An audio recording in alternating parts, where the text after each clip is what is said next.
This is Red, White, and Bluegrass.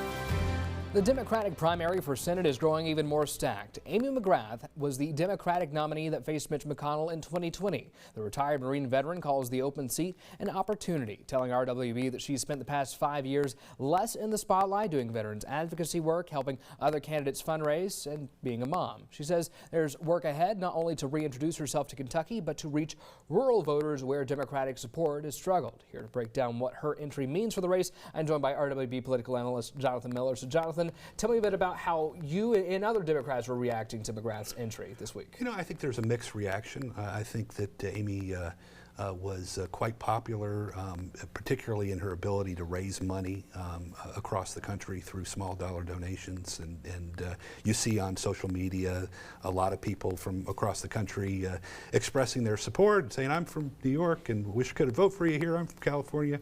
But you see a lot of, on the other side, a lot of Kentuckians who don't feel that she's got the best chances of winning here and are looking for a different person. I think some of the Democratic establishment is not falling in line for her, so she's going to have an uphill battle to try to kind of win back folks here in Kentucky to earn their support for a primary. Does her being the most recent nominee help or harm her, in your opinion? Well, it certainly helps her in terms of name recognition. She's got tremendous name recognition across the state from having spent $80–90 million in campaigns. So I think everybody knows who she is. They know she's a mom and a fighter pilot, which was mentioned in all of her ads.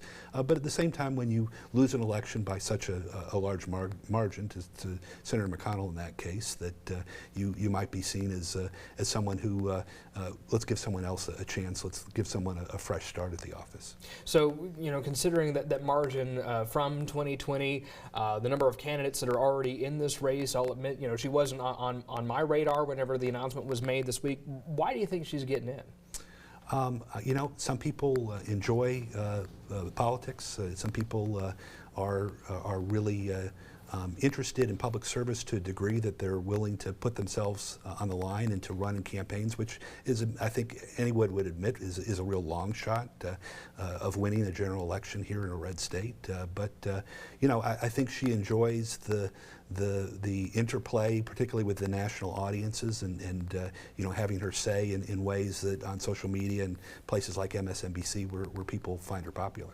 Now, when the race gets this crowded, there's now 4 declared Democrats running for Senate. You know, how do voters typically behave whenever you got such a crowded field, especially if that field could continue to grow?